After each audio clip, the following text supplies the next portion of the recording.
Okay, I think it worked. Looks like Yeah. it did. Okay, Well, good. because Teams didn't do it, I'll say it. Good morning, everyone. Happy Wednesday. This presentation today is being recorded, so bear with us. But we've got a guest presenter today from Alliant. Andy Oldenburg is with us. He's going to be giving a presentation on OCIPs.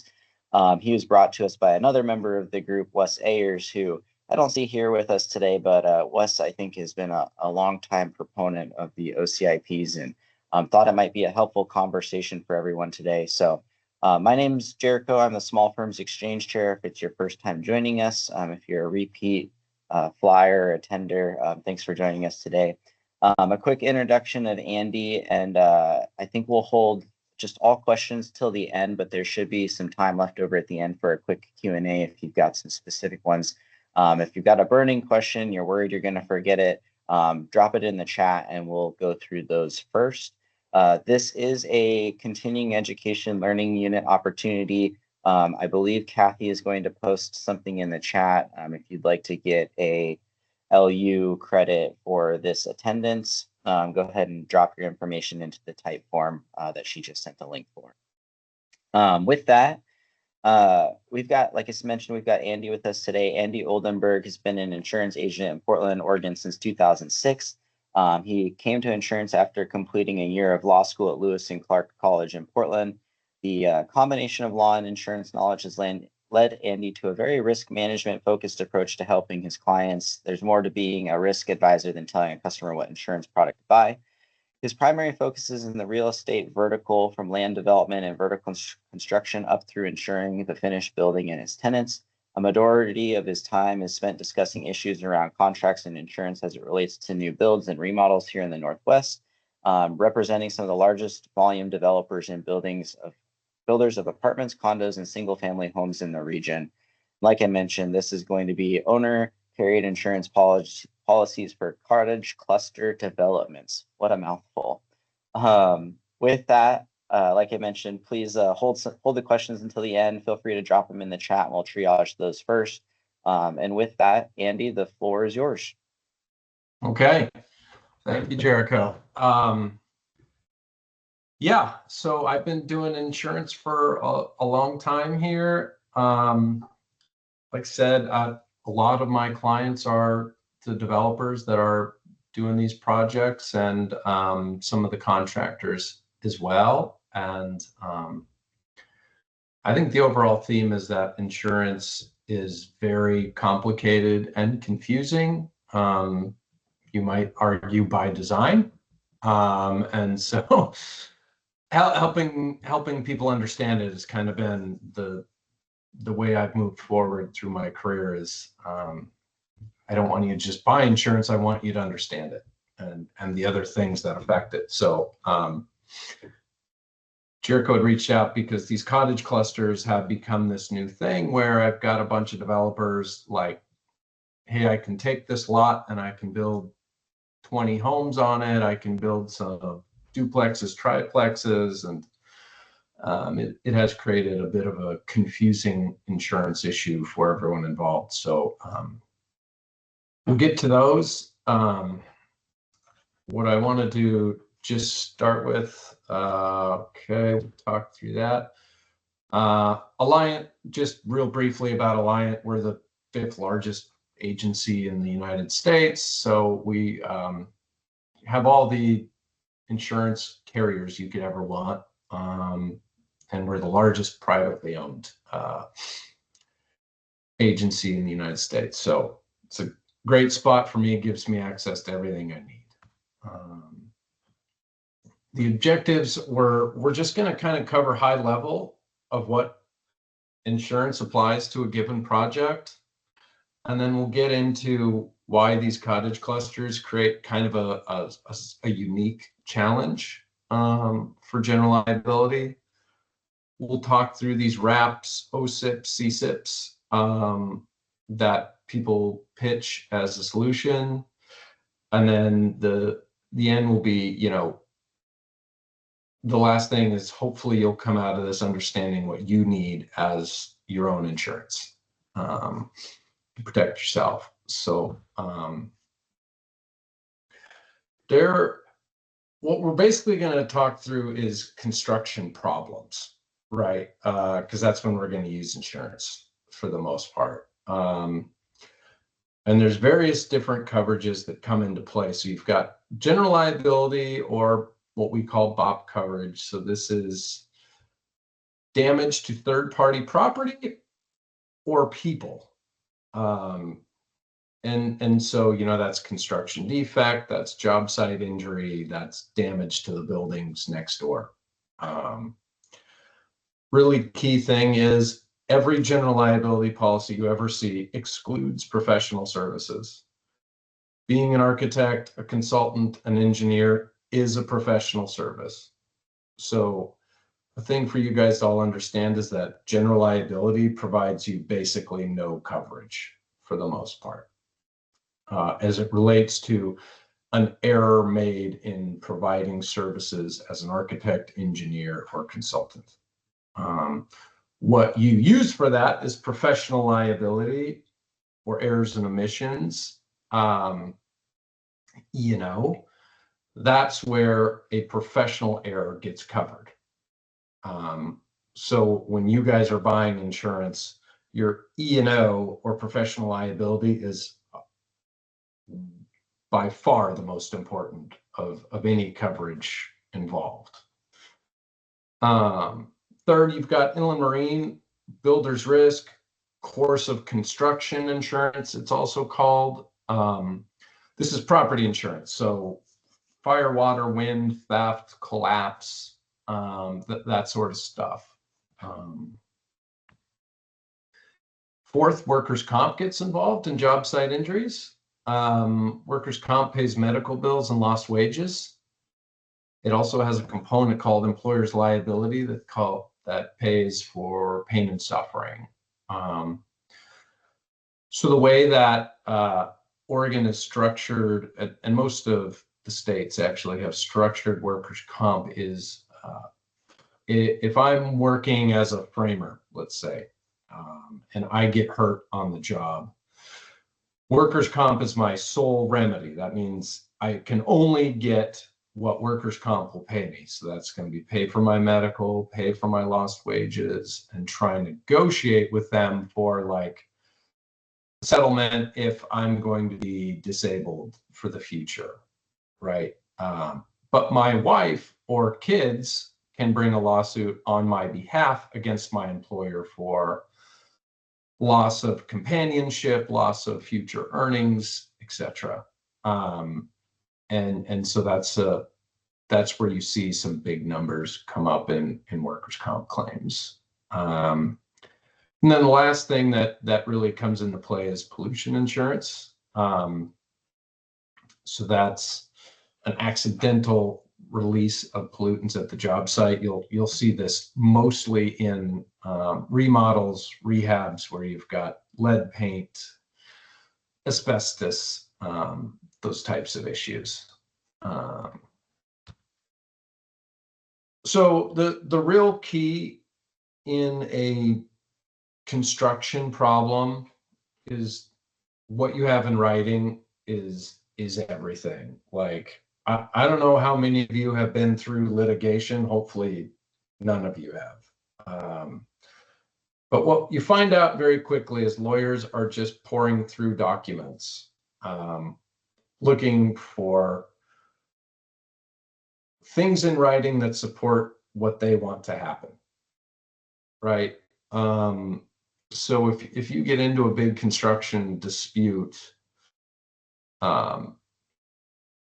what you'll find is these insurance adjusters and lawyers, they're not construction experts, right? So they'll have to hire out for experts. So what they're trying to do is use what's in contracts and insurance to get their client out of paying as much as possible.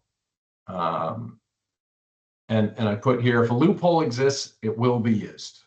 If an exclusion exists in your insurance policy, it will be used. Any single sentence of a contract can be, you know, the thing that saves your butt or gets you in trouble. So understanding like the proactive nature of insurance and contracts is really important, because when it hits the fan, it's already too late, right? And so the protections you lay early in what you have in writing is what really saves you. So I always put this picture up. If you see this this spine going down in these like little slits right here, if you ever watched like Game of Thrones or anything, that's where the archers shoot through those holes, but you can't hit the archers, right? That's what a loophole is. That's the first use of the term loophole, is those slits in a castle. And I think it was perfectly adapted to legal contracts. It's just like, I'll be able to use this against you, but you can't get me back through it. So it's a concept that's existed for a long time, and now instead of archers, it's lawyers and insurance companies that use them. So for architects, engineers, consultants, you have a bunch of stuff in writing, and this is what's going to be looked at. Your contract with the owner, your insurance, which is just a contract, and we call it a policy, but it's a year-long contract. The contract you have with any sub-consultants and the insurance they carry, right? So that right there on just a traditional build is 4 sets of documents in writing. And if you have multiple sub-consultants, it could be 6, 8, 10, 12, right? And then what also affects you is the insurance the owner is carrying and the insurance the general contractor and all the subs are carrying on a build. And obviously that stuff's kind of out of your control. But it's really important, because I think the easiest way to understand how it works is it's like a house of cards, right?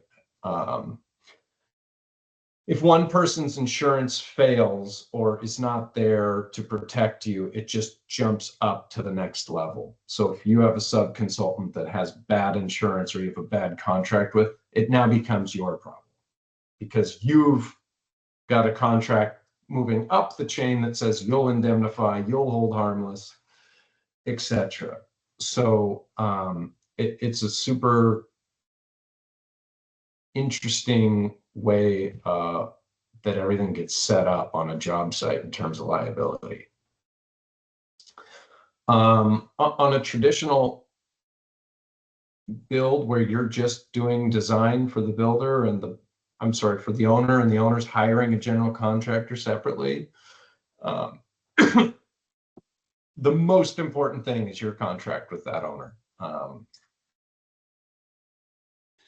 Architects and engineers actually had extremely good lobbyists in the 1900s, as the kids call it, and you are able to limit your liability in a contract to your fee, to whatever number you want. That is by far your biggest get out of jail free card as an architect, engineer, or consultant, because that number holds up. So if you say, I hereby limit my liability to the fees earned on this project, if something goes horrible and the whole thing collapses, the court will enforce that clause and say, okay, well, they just have to give their money back. They do not let contractors do that. In fact, I don't know really anybody that also gets to do that. So that's a really important thing. How I advise my developer clients is, if there's going to be a limitation of liability clause, I want it to be what your E&O insurance is. Like if you're buying $1 million of E&O, why would we limit our liability to $30,000, right? Because if you screw up, we need that $1 million to fix the problem. So if it's my developer on the other side of this contract negotiation, that's what you're going to get pushed back on. Another big thing I see in these contracts is consequential damages. It's really important for the developer, because one of the main consequential damages is loss of use of the building. So if I thought this building was going to be open January 1st and now it's going to be open in August, that's a heck of a lot of money that I've lost as that developer. So what I tell the developers is, when we're negotiating this clause, I say, put in there, we'll waive consequential damages not covered by your professional liability insurance. Because again, if it's a damage you owe and it's covered by insurance, I want it in the contract. And your policy will cover it. So the things your E&O policy won't cover: liquidated damages, fines, penalties, the return of your fees. So those are important things to know as you're negotiating your way through this. Just a real quick primer on consequential damages versus liquidated, right? So consequential, breach of contract type of stuff, lost profits, loss of business opportunity, damaged reputation, increased financing costs. So if they can't go to their permanent financing and they're paying their construction loan, that could be big costs. Whereas liquidated damages, you're probably more familiar with. It's like, hey, it's $1,000 a day until completion, X, Y, and Z. So it is a much more set in stone type of damages. And so I pulled this up. This is from the AIA website, actually, and it's just kind of a map of all the relationships in a traditional kind of design build. So you've got owner has a contract with the architect, they've got a contract with the GC, and then you've just got all of these sub-consultants, subcontractors kind of underneath those. And essentially, like we talked about that house of cards, it just all rolls up. So the buck stops at the owner, right? But if you're the architect and you've hired a consultant, it rolls up to you if they don't have what they need, right?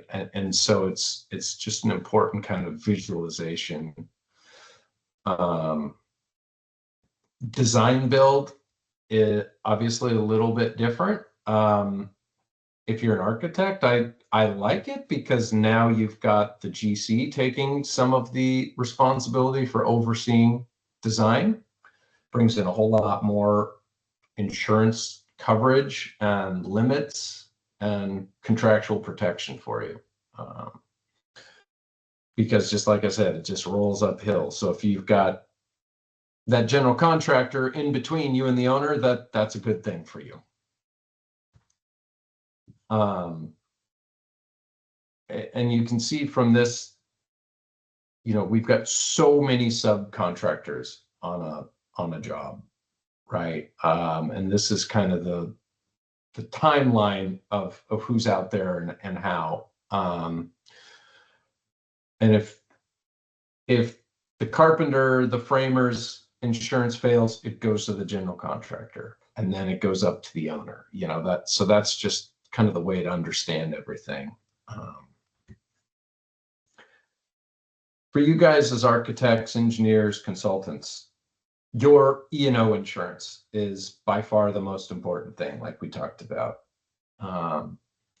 So understanding how your limits of liability work, you can see it gets confusing, right? There's each claim, there's aggregate, which means that's how many dollars for the entire policy year you've got. And you can see here, these say including claim expenses. So there's ways where your legal fees are not included in this $2 million, and there's ways that they are included. And that's a big difference, right? Because fighting some of these things in court can be hundreds of thousands of dollars. So being sure you understand the difference and what the price difference is. If it's a couple $100, I would say make sure that the legal fees are not counted in your limit.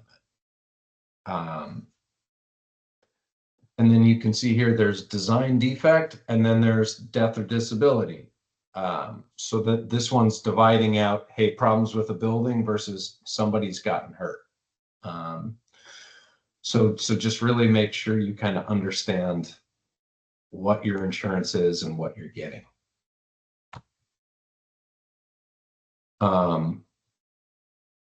Be sure that property damage, bodily injury are not excluded, or that there's not like a sub limit for them. So sometimes they'll say, hey, you've got $1 million that but 250,000 for bodily injury. You don't want that if you can avoid it. Multi-unit or condo exclusions, you're really only going to see those if you've had bad claims already. Another thing I talked about is when you fill out this application for your insurance every year, if you tell them, hey, I'm going to do 4 single-family remodels or 3 custom homes, and then you end up on like a 200-unit project condo, like you should tell your insurance person that, like, hey, I've got this thing that's radically different than what we thought it was going to be. Is this carrier going to be okay with that?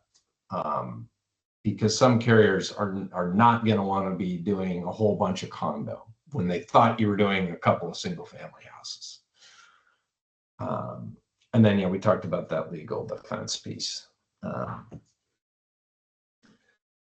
This here is just to show you, this is that exclusion for professional services that'll show up in your general liability policy to just further illustrate, like, your general liability excludes professional services.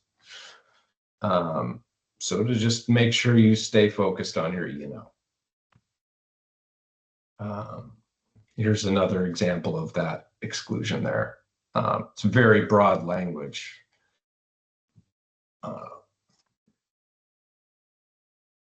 So what I thought I'd talk through a little bit is the possible problems you run into on a project. Damage to the structure while it's under construction, fire, water, wind, theft, collapse would be where A&Es would fall in. Primarily, you got bodily injury to a contractor or a pedestrian, property damage to a neighboring property, or construction defect after the fact. I mean, I think you can kind of put most issues into these boxes. So for this one, I'm just kind of going to walk through a building collapsing and what are the possible insurance policies that could come into place on this. So this building falls down. Is this the contractor's fault, or is this a design problem? And the answer is nobody knows. The lawyers are all going to say it's someone else's fault. And in reality, what happens is this owner would file suit, likely against the contractor and the architect, and then you would cross-claim against any subcontractors or sub-consultants that are involved. All the insurance companies then go look and see if they can figure out ways to not be involved. If they can't get themselves out of it, they all go and sit in a big room and say, okay, this is $1 million problem. General contractor, you take 400,000. Framer, you take 200,000, and architect, you take 400,000. And that's how it works, essentially. So it's really a stressful and bizarre situation in which you'll feel like you have almost no control once it's happened, because it's the insurance carrier's money, not yours at that point. So the first possible policy that come into this is the builder's risk, right? And that was one we talked about. That's the property insurance.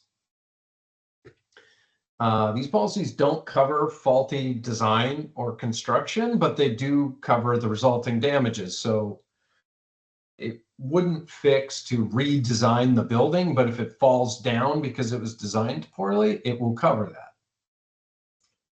However, insurance companies have this thing called subrogation. So they want, that builder's risk carrier wants their money back. Like if they pay $1 million for this building that collapsed, they can then go look and say, okay, general contractor, architect, you guys screwed up. We want our $1 million back from you guys.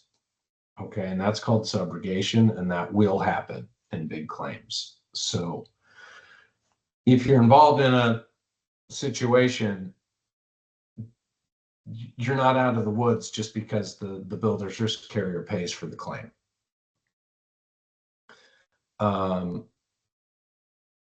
There are protections you can put in your contract that waive the right of subrogation, right? And that's a very important piece, and I would always make sure I've got it in my contracts, because it can stop this whole backslide of the carrier coming back to chase you for this money they've paid.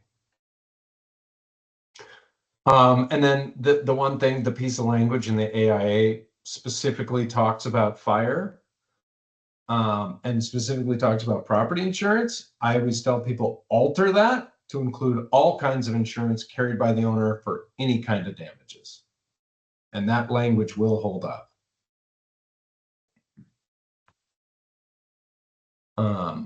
So yeah, put that waiver of subrogation language in. Or if they won't do that, you can also ask to be named as an insured on the builder's risk policy. And the carrier can't subrogate against you that way either if you're already on the policy. So those are kind of two ways to handle that. Possible policy number 2 would be the general contractor or subcontractor's general liability. These policies cover damages to other people's work.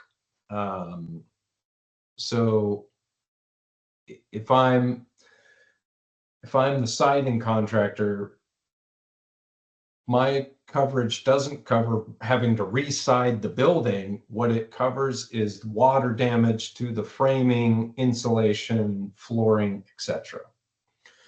The general contractor, everything is other people's work, so theirs is not as problematic there. But again, these policies will try and subrogate as well. And so we have to be aware of a general contractor's policy paying out and then pursuing the architect for damages. And that gets us to this kind of concept of being an additional insured and what that means. What I always think is funny is that at the very top of an insurance certificate, in all caps and bold, says this is a matter of information only and confers no rights upon the certificate holder. It does not constitute a contract. You need to look at what's in the policy and the language, right? So below these, you'll see, oh, the general contractor is showing you proof of coverage and da da da da da. What you need to then have is what we call endorsements that show actually what coverage you're being protected under.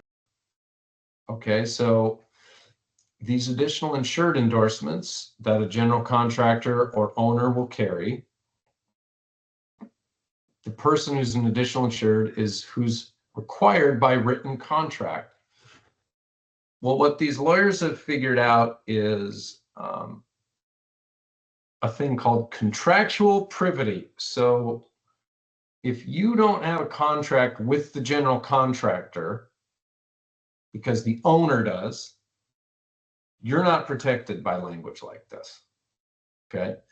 You are protected by the owner's insurance because you've got a contract directly with them, naming you as an additional insured. Okay, so this is, again, a loophole they'll use. So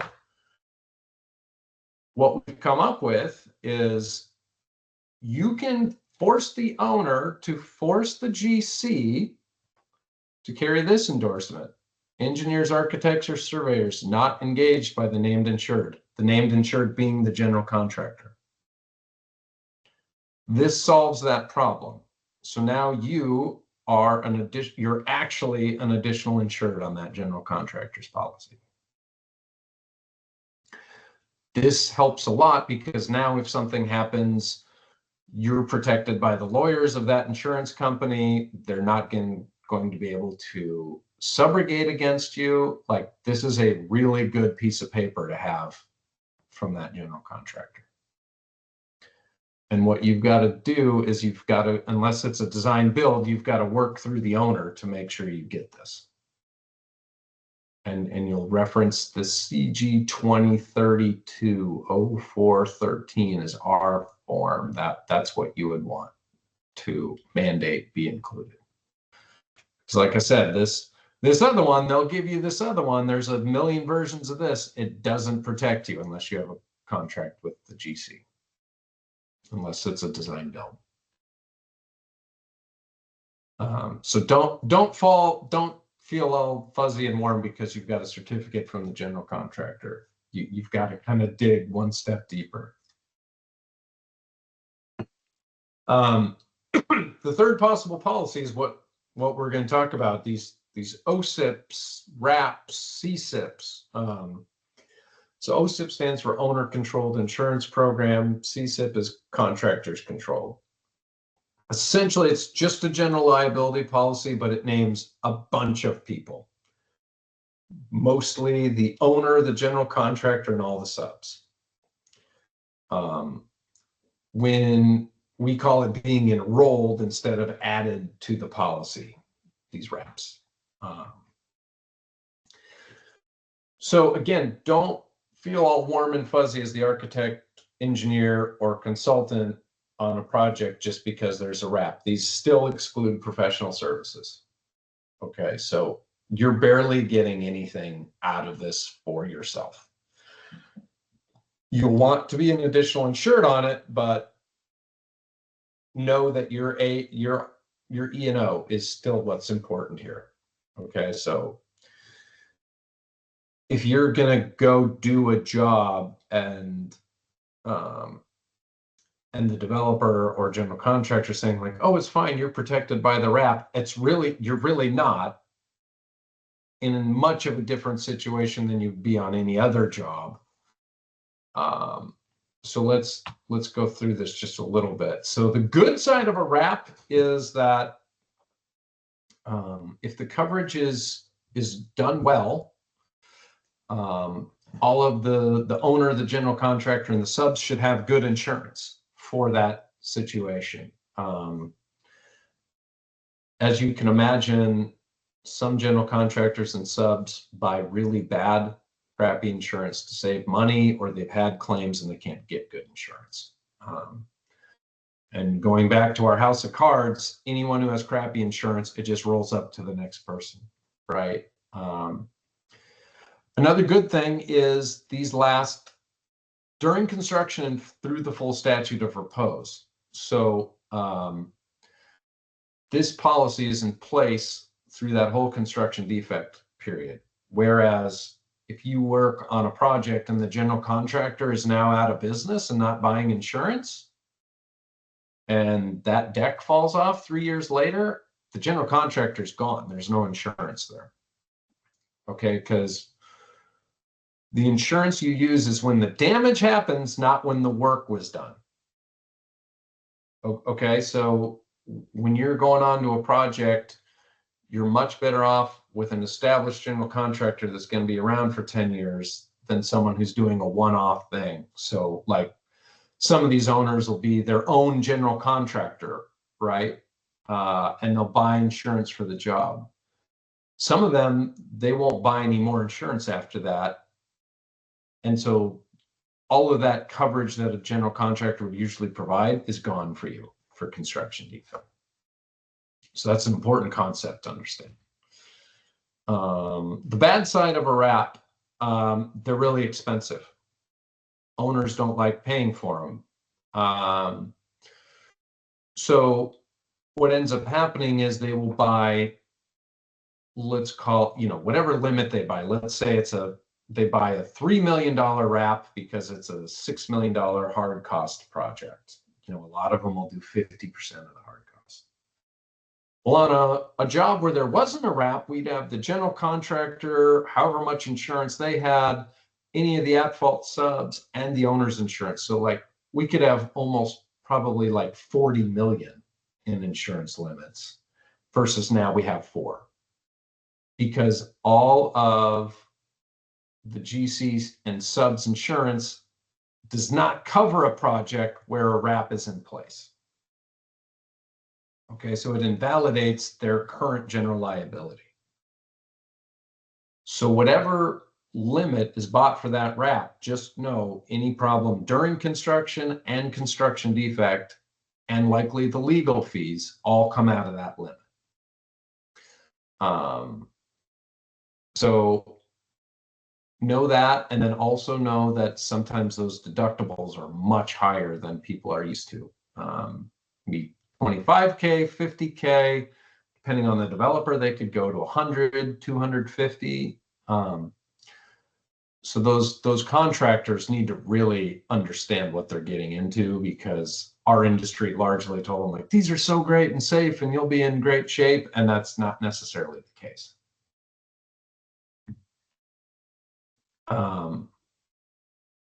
These cottage clusters, getting to these, what is really tricky with them is generally it's a single lot, right? It's zoned on one lot. And then we're putting multiple structures on that lot, whether they be zero lot line. I mean, not zero lot line, but we're saying, hey, here's a duplex and you own, this piece of the wall, right? Or you own this single structure on this single lot. Well, what happens is with general contractors and subcontractors, their general liability policies have all these exclusions for multi-unit apartments, tract housing, condos. They all have various exclusions for these things.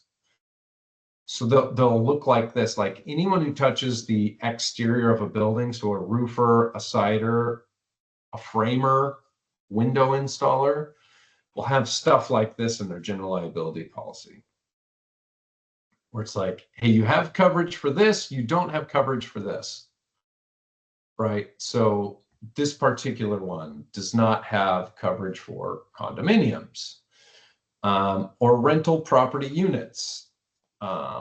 They do have custom homes, single family homes, and townhomes. So if you're the general contractor, it's super difficult, because what you're having to do is have all of these subcontractors with policies that don't exclude this cottage cluster, both at the time you're building it and for the following 10 years, right? And so like, just look at these examples of how they define these things, right? Condo, townhome, tract, number of lots in a policy term for a single developer. It is such a maze and minefield for a general contractor to say, hey, roofer, I need to make sure your insurance doesn't exclude this cottage cluster right now. Oh, and you can't change insurance for 10 years or change this language for 10 years. That just doesn't happen. That's not a reality. They will constantly be looking to change insurance. And they could stop doing cottage clusters. They could stop doing multi-unit and go to single family and buy a policy that excludes multi-unit because it's cheaper, right? And so that's the key thing to understand is it's almost impossible on these cottage clusters to not do one of these wrap policies, in my mind, and have good coverage. So if you're talking to someone about one of these projects, it'll be a lot cheaper to not buy that wrap policy, but in my mind, they definitely need it. Another just quick thing, moving off these wraps, because I want to just make it clear. Your sub-consultants, all these same things apply with a good contract and good insurance. And remember, it rolls uphill. So I see a lot of things like, oh, this person just does this one specialty thing, so they don't have insurance. Just know that then becomes your problem if that scope gets messed up, right? If you let them limit their liability, just like we're talking about with you and the owners, that's now in your lap, right? So don't kind of forget to stay focused on what your sub-consultants carry. And that's the end of the slides. So sorry, that was a lot of information really fast, but it's such a complicated world that I figured I'd just try and educate you as quick as I could and answer any questions at the end. So Andy, that was perfect. I don't know if we've ever had a presentation start and end so punctually on time. I mean, you nailed that, like 9:45 on the dot. That was really great. I won't speak for everyone, but I think for me personally, the more you learn, the less you know, right? It's like trying to unpack that, and it's like I'm really glad we recorded it because I'm probably going to go back and rewatch it to try and piecemeal that all together. But thank you very much for coming out and speaking to that. Would you be willing to share your slide deck, or is that something proprietary that you do? Totally. Yeah, Jericho got it yesterday, so he can. Okay. Yep, I do have a copy. So if you're fine with that, I'll PDF it and we can get that out to the people here today. With that, I guess questions from the group.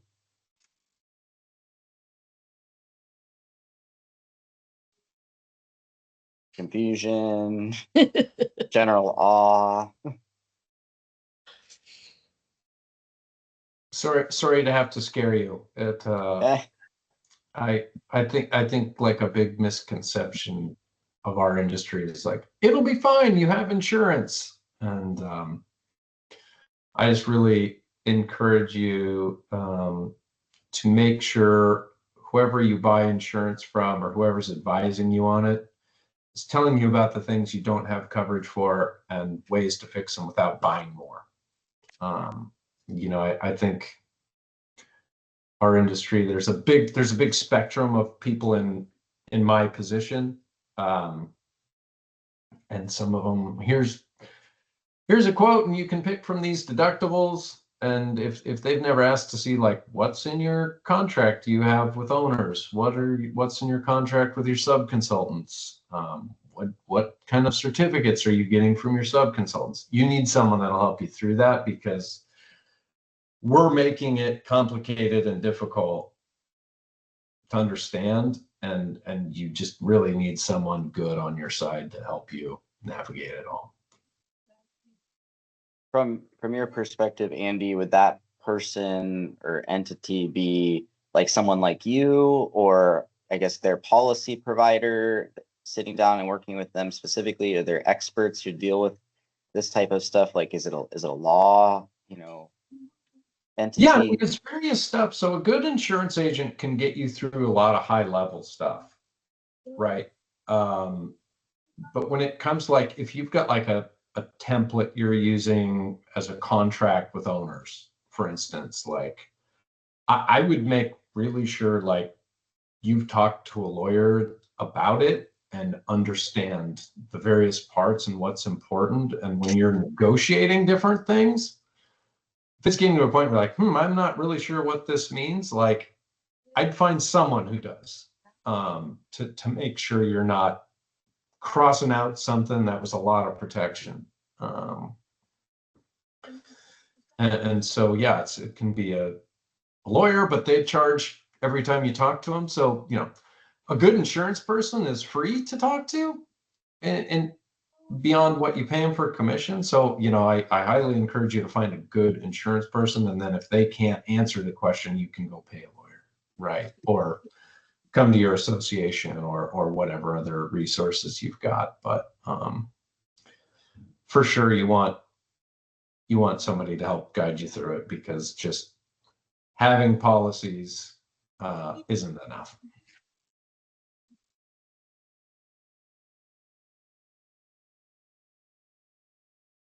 Well, one other quick thing while I've got you guys, are you guys seeing much of these cottage clusters come across your desks? Are you seeing people trying to do them?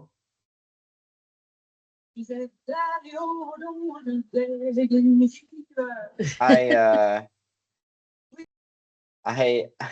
reason, I guess, Andy, to your question, there was a number of individuals in the group who had a couple of opportunities relative to cottage cluster type construction, and were leading some of that themselves as sort of an architect developer with some of the new code that has come out in the greater Portland metro area. So that was why this conversation came up, because it was like, let's educate some folks on the benefit of these and share that, that information that I think Wes Ayers has engaged with this on a handful of occasions. So that was kind of the result of this conversation, or how we got to this point. So I don't think everybody here is seeing them. I don't think everybody here does that type of work, but I know that there were a handful of individuals who were kind of dabbling in that market. So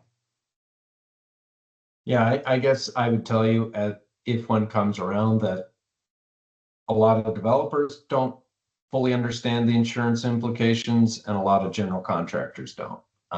So just, thinking through it and getting everyone on the same page on that project, I think is key, because they are new and they're just different. Yeah. Well, if there's no more questions, we can certainly call it a wrap today. I just did want to make one quick announcement. Be on the lookout. I think registration's open, but we are doing a SFX EPC, our yearly get together social hour on September 11th, I believe, at Rontum's. I think it starts at 5 or 5:15. That's on the AIAO event page. So be on the lookout for that, or go ahead and register if you're interested in joining us. Thank you, Kathy, for dropping that in the chat. Appreciate that as always. And Heather's with us today. So I don't know, Heather, did you have any announcements, or just joining us for OCIP? I was just joining to see a little bit of the presentation. Thank you, Andy. That was really, as somebody who runs the organization, these are the nuts and bolts behind the scenes that often members don't know about, but we often deal with these type of things at an organizational level too. So just really appreciate you highlighting how businesses run. It is true. I support and endorse his message. Thanks, Heather. Before Kathy? we go, I do want to remind people that this course does have an LU. It's not HSW, Catherine, so you probably can't use it. But I'm going to put the link again just to make sure you go to the type form and register if you want to get to the CE. And if you do want an HSW, just reminding you, there is a digital design series tonight. Holst is going to be talking about their award-winning projects last year for the OAAs. So if you want, it's free. So if you want to get an HSW, come join us at 5. Cool, thanks. Awesome. Well, thank you, everyone. I'll hang on here for a minute or two so you can grab those links if you're looking for the type form. Otherwise, thank you again, Andy, for joining us. Sorry, my laptop's about to die here, so I'm dealing with charger issues. But thanks again for joining us. That was a great presentation, and I will be sure to share Andy's slides with the group here today once I get PowerPoint converted to a PDF. So Okay. Thanks, thanks, guys. Andy. You bet. Thanks. Have a great rest of your week, everyone. Get that thing plugged in, Jericho. I know, I'm like, I have 5% left. I was trying to not do it in the middle of the presentation. Yes. Awesome. Well, thanks again, Kathy.